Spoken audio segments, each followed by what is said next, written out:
Before we turn to our audience, I'd like to begin by asking you about long-term care in Pennsylvania. Long-term care continues to get more expensive, and Pennsylvania spends a large and growing portion of its Medicaid budget on nursing home care. Do you believe there are changes we could make in our long-term care system, and should long-term care insurance play a bigger role in paying for long-term care services?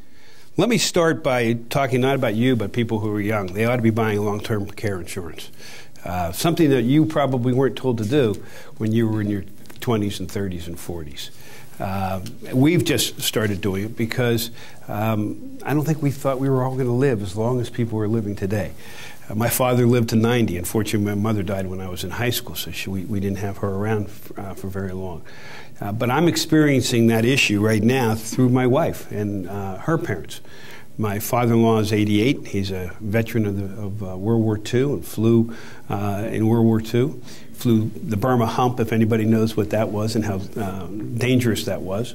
And my mother-in-law is 90. Well, recently, they were doing very fine in their house. But recently, my father-in-law fell and broke his hip back in right around Labor Day.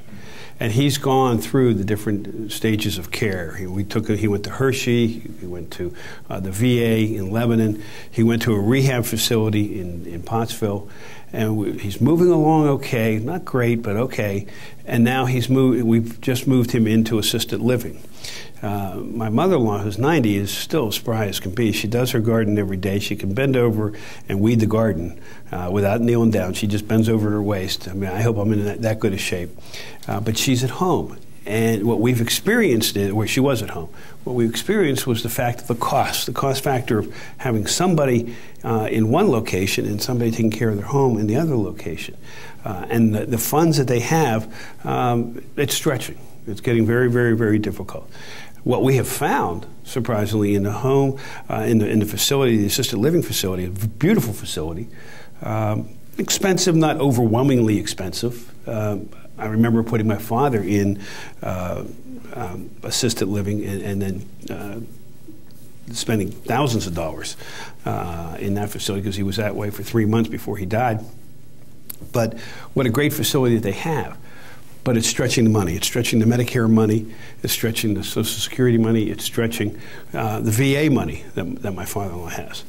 Now, to convince them both to be in the same location, and to convince my mother to give up the home, because if you do that, you can save some money, that's been a little bit of a struggle. And I hope she doesn't watch this, because I'm being bluntly honest.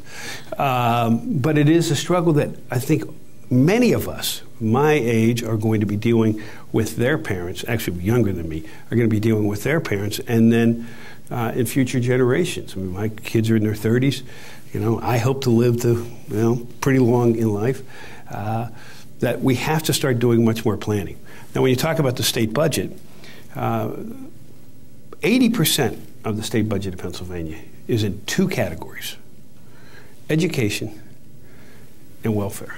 Now, when we say welfare, it's not the welfare recipient. It's everything combined in that, including Medicare and Medicaid. Well, Medicaid. We have to start looking at where we're going to spend that money, and there has to be, within those two categories, some readjustments. And I will tell you, there's going to have to be some places that there's savings. I don't know. I know you might have heard other candidates come before you. Pennsylvania is facing a huge financial crisis. If you thought last year was bad, this year's worse. Next year is worse than that because of the pension issue that we have. That prior administrations, prior legislatures kicked the can down the road. So we'll deal with that later. And they didn't deal with it. And the next governor is going to have to deal with it. The next legislature is going to have to deal with it. So I have a team right now that's working together to help me. How are we going to distribute that money? How are we going to deal with the issue of long-term care? I'd be happy if after we're done here, I'll leave some of my staff behind because unfortunately I have to get to Pittsburgh to go arrest some people. To have you sit down and give us your ideas, because we have been soliciting ideas. The one thing I know as governor, I don't know everything, but I know where to go find people to help us, to come in and sit down and talk to us and give us ideas. And you will see during the course of the campaign, we're not going to roll everything out at once. We're going to give you one subject matter at a time and take a look at it. I'm surrounding myself with very good people, experts in the field that are going to help us make those decisions. The one thing I know is, as Attorney General and having been in the military, you surround yourself with good people, you listen to their advice, but then you have to make the decision. And the decisions coming for Pennsylvania for the next governor are going to be very, very difficult, and we can't run from them. And the one thing I don't do is run. We'll make the decisions.